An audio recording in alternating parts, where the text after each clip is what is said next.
Hey, it's Pastor Mike Conklin here. Zion Good News Lutheran Church. I am at home today. It is stupid cold outside, so the schools are closed. And when the schools are closed, the office is closed. So I could have gone in, but I decided that I was not going to go in, and I would just do my devotion from here on January 20th, and we would talk from my office at home. As you can see, my office at home is here, and my guitars and amplifiers and such are all in here. More guitars over there. It's just part of what I am when I'm home. So we're going to take a look at Isaiah 9, 1 through 4, uh, pre exile. We had the first two servant songs so far in Epiphany, the first and second servant song, and now we jump back to pre exile. But this pre exile passage is basically the coming of the Messiah. This is a Christmas text. Normally, we read this at Christmas time or Christmas Eve. The people who walked in darkness have seen a great light.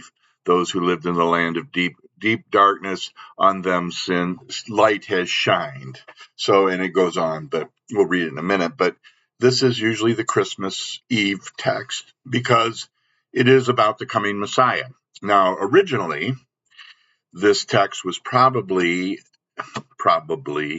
we're not really absolutely certain, but originally it was to celebrate the ascension of a king to the throne of Judea, the southern kingdom. Because we remember Isaiah is a southern prophet. The north has already been exiled, and we already have that reference in here, the land of Zebulun and Naphtali, in the land of Jordan, Galilee of the nations, is the north, and that's already gone.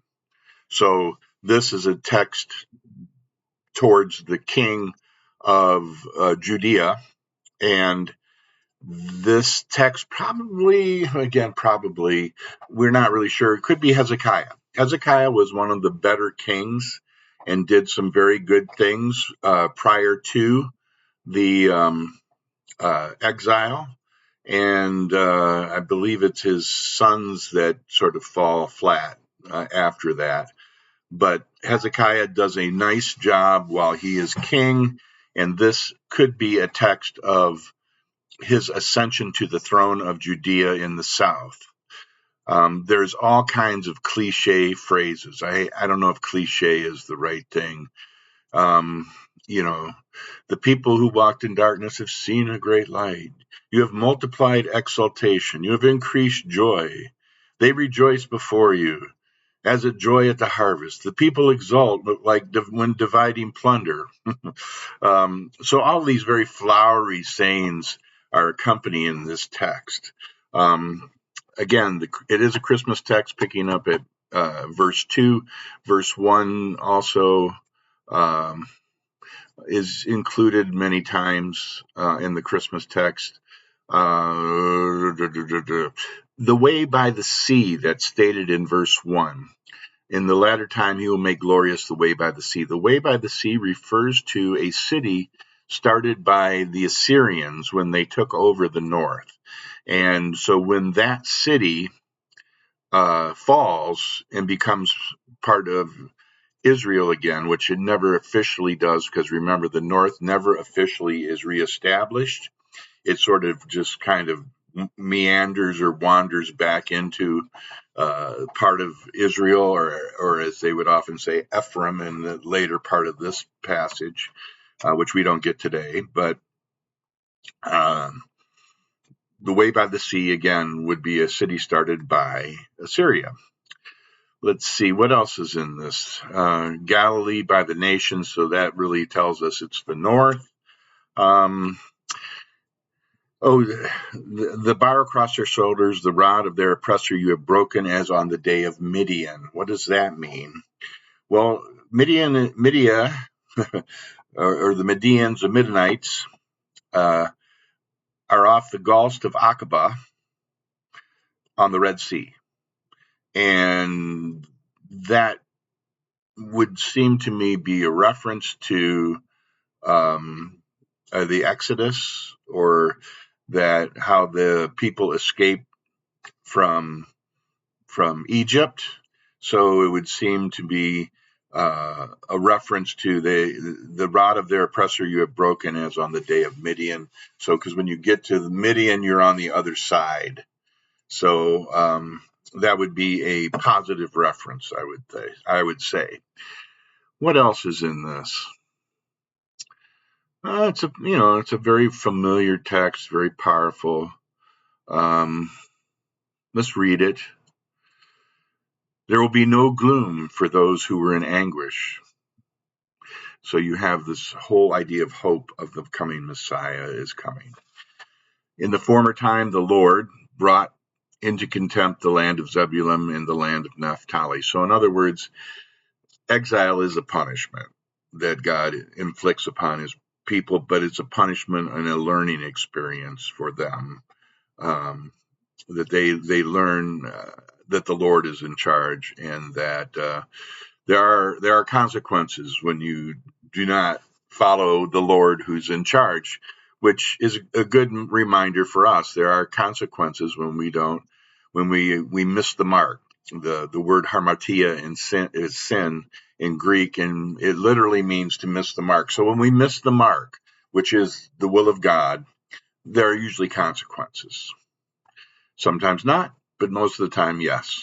So the Lord brought contempt to the land of Zebulun and the land of Naphtali, but in later time he will make glorious the way by the sea. They're going to change the Assyrian town back to them, and the land beyond the Jordan, Galilee of the nations. So we know Jesus travels through Galilee and all of that, and Capernaum and up in that area. So it starts out with this passage of hope that it's not always going to be this way. It may appear bad now, but it won't be bad forever. What is it? It's going to get worse before it gets better. So, that's really the case here. The people who walked in darkness have seen a great light. The idea of light is often, we've talked about light, being light and darkness, night and day, understanding, misunderstanding. Jesus is the light of the world, because we are walking in darkness. So it's this dualistic understanding, dualism again being playing off one off the other. Christianity's not dualistic, but there's a lot of dualistic language in Christianity. Those who lived in the land of deep darkness, on them light has shined. You have multiplied exultation. You have increased its joy. They rejoice before you as with joy at the harvest, as people exult when dividing plunder. I don't know if I like that or not. Well, when we go in, we raid the other town and the villages and we divide their plunder, we exult. So, for the yoke of their burden and the bar across their shoulders, the rod of their oppressor, you have broken as on the day of Midian. So overall, a very positive message, a message of the Messiah coming, which we're looking at this being quoted in Matthew 4 when we get to that on Thursday.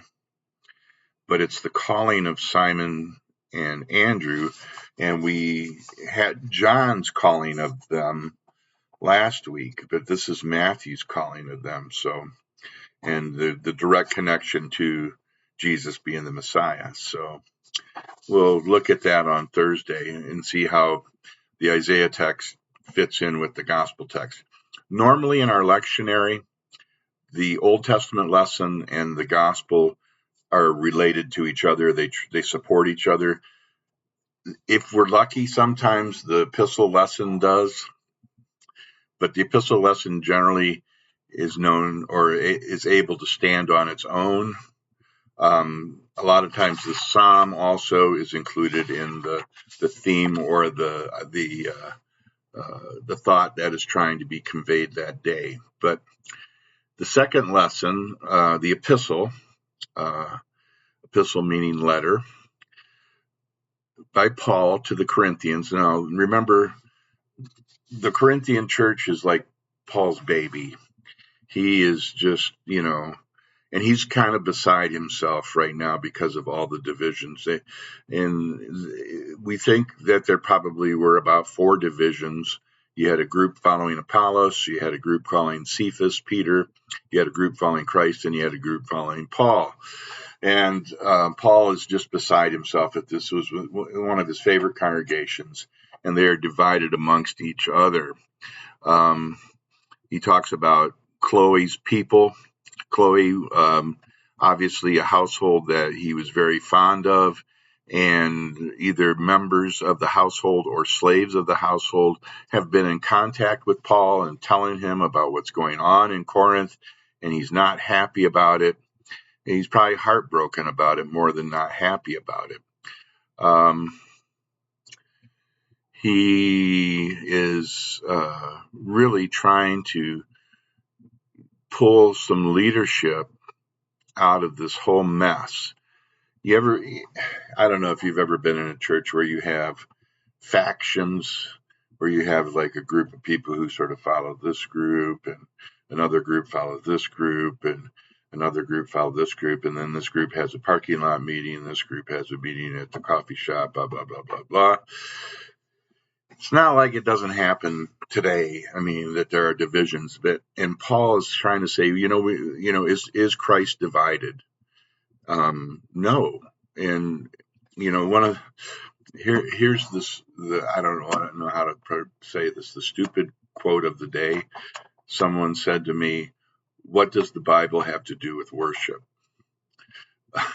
Because I said, we need to talk about the worship services and at least give us a starting point to talk about who we are and what we should be doing. Should we be having all these services? I mean, have we ever really sat down and talked about it? I mean, and immediately I get such resentment from people when I talk about this. Like, how dare you suggest that we eliminate a service at some point or change the way we are? And I'm like, you know what? You've been very unsuccessful so far at trying to implement some changes, and partially, well, not even partially, because of the divisions within the congregation. So does Zion have divisions within the congregation? Heaven forbid. Yes, we do. So they've been going on for years. It's amazing to me how people who have been in the church for so long can't even recognize the divisions that are in there anymore. So you almost need an outsider to come in and tell you, but then you wouldn't believe an outsider because they're an outsider, right? Let's like with me. My leadership isn't really respected or acknowledged. I'm an outsider still. It's going to be a couple more years before I have any kind of pull probably to make some changes. So, what's a person to do? Let's get back to this text. But I think this text really pulls up the whole idea of leadership. I mean, the message of the cross is foolishness to those who are perishing, but to those who are being saved, it is the power of God, death and resurrection. Never heard me talk about death and resurrection before? Strategies, philosophies, people, charismatic people, they are not what carry the church. They are not what God has established. The message of the cross is what God has established, the message of Jesus.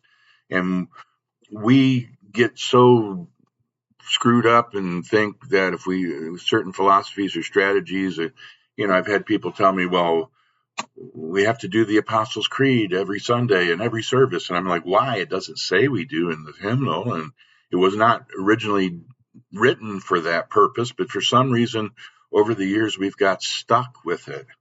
And I often want to say, you don't even really know what this creed is saying. Have you ever sat down and went through it theologically and said, do I really believe this?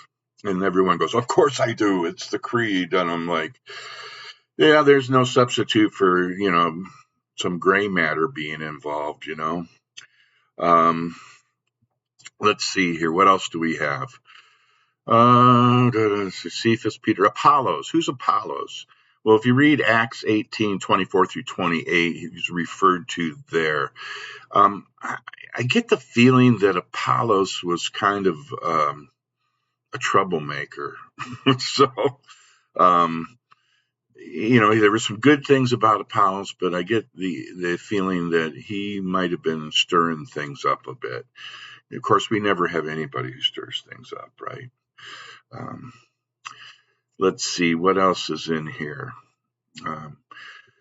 For Christ did not send me to baptize, but proclaim the gospel. Paul is not minimizing baptism, but he is saying the proclaiming the gospel is what's more important, and not with eloquent wisdom, he says. Eloquent wisdom meaning, yeah, you may be able to talk the talk and sound really holy and religious, but it isn't right, because you're not talking about the cross of Christ. And remember how he starts out the Corinthians text by telling them they have eloquent speaking and great smarts in their head, and they've got gifts of the Spirit. But now he's saying, but you don't have the cross of Christ. And as I said last Sunday, you don't have love. You don't have love. Again, there seems to probably, there's a bunch of finger pointing going on here, and Paul's pointing some fingers too. But evidently there's a lot of finger pointing going on in the church of Corinth, and a lot of people are trying to blame other people for the problems that they're having. The thing about divisions in the church that I've seen over the years is that people who are visiting pick up on those things right away. They can feel the tension. They can feel what's going on. And people who are there don't. They just assume. It's like when there are certain people that have certain characteristics. We have a singer who sings loud, and people, they don't like it, or they say something to them, and they don't realize that, that is not their place.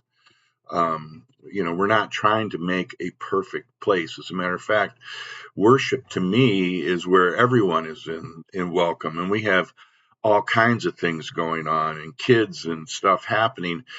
And one of the reasons why I tell jokes, one of the reasons why I try to be more informal, is I'm trying to make it more comfortable for families to come. And I've noticed that when we do get a family that comes, they don't come back. And I can only imagine that is they're sensing something else, because I talk to them and they are very friendly and they all seem to like what I had to say, but there's something else going on. So I think that's the problem in Corinth. There's something going on here that is causing some problems, and Paul is trying to help them put their finger on it. Is he the leader that is able to do that? We know the Corinthian church doesn't survive, which is sad. As we know, all of Paul's churches didn't survive to the modern day. So death and resurrection is part of the church. When we close a church, we celebrate. We don't mourn, because they did their bit. They did their duty. Well done, good and faithful servant. But we don't think that way. So I've been involved in congregations that have dwindled down to 4 people, where I was doing an interim work with them, and they wouldn't close. They didn't even have worship services anymore. And they still wouldn't close, and they still were hanging on to the old days, or the old ways of doing things. Yeah. Well, let's read 1 Corinthians 10 through 18. I now appeal to you, brothers and sisters, by the name of our Lord Jesus Christ. So he is really coming on strong now. He's done his salutation and his thanksgiving, and he's diving right in. That all of you may be in agreement, and there be no divisions among you, that you be knit together in the same mind and the same purpose. What a novel idea. For it has been made clear to me by Chloe's people, either members of her family or her slaves, that there are quarrels among you. Heaven forbid. Sorry, my sarcasm is just coming through today. My brothers and sisters, what I mean is that each of you says, I belong to Paul, or I belong to Apollos, or I belong to Cephas, or I belong to Christ. Has Christ been divided? Was Paul crucified for you? Were you baptized in the name of Paul? I thank my God that I never baptized any of you except Crispus and Gaius, so that none of you can say you were baptized in my name. I did baptize also the household of Stephanus. Beyond that, I do not know whether I baptized anyone else. I know what you mean, Paul. I mean, I've baptized enough people, I can't remember them all. For Christ did not send me to baptize, right, but to proclaim the gospel, Why is it that these congregations who have people who are sent to them to proclaim the gospel think they know it better than those who were sent to them? I've never been able to figure that out, but that's generally why they're dying. So, and not with eloquent wisdom, so that the cross of Christ might not be emptied of its power. For Christ did not send me to baptize, but proclaim the gospel, and not with eloquent wisdom, as he's accusing the Corinthians as, so that the cross of Christ might not be emptied of its power. For the message about the cross is foolishness to those who are perishing, but to those of us who are being saved, it is the power of God. Death and resurrection. Not strategies, not philosophies, not people, not styles of worship, not the songs we sing. Congregations that are steeped in prayer and Bible study are successful. Those that are not go by the wayside.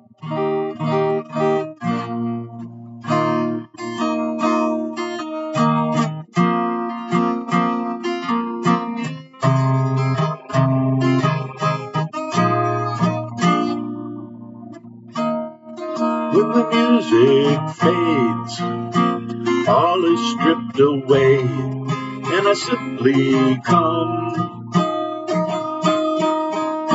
longing just to bring something that's of worth, that'll bless your heart. I'll bring you more than a song, for a song in itself is not what you have required. You search much deeper within, for the way things appear, you're looking into my heart. I'm coming back to the heart of worship, and it's all about you. It's all about you, Jesus. I'm sorry, Lord, for the thing I made it. When it's all about you, it's all about you, Jesus.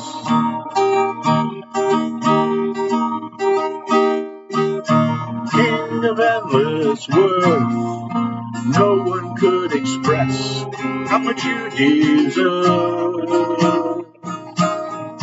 Though I'm weak and poor, all I have is yours, every single breath. I'll bring you more than a song, for a song in itself is not what you have required. You search much deeper within, though the way things appear, you're looking into my heart. I'm coming back to the heart of worship, and it's all about you. It's all about you, Jesus. I'm sorry, Lord, for the thing I made it. When it's all about you, it's all about you, Jesus.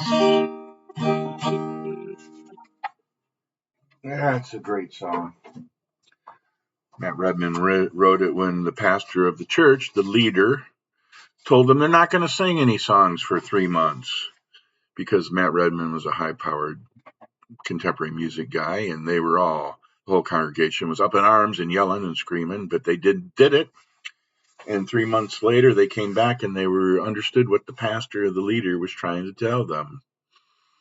That it wasn't about the music and it wasn't about all the peripheral stuff, but it was about Jesus. And Matt wrote that song after that 3 month period and played it when they came back. So, gracious Lord Jesus, be with us and guide us in your ways. Help us to put the cross of Christ first, to understand it is about our death and our resurrection over and over each day, that each day we die to sin and each day we rise to new life through you, not by what we do, not by our understanding, but by your grace. Amen. All right. Well, that's it for today. I will see you on Thursday, probably back in the office. And until then, peace.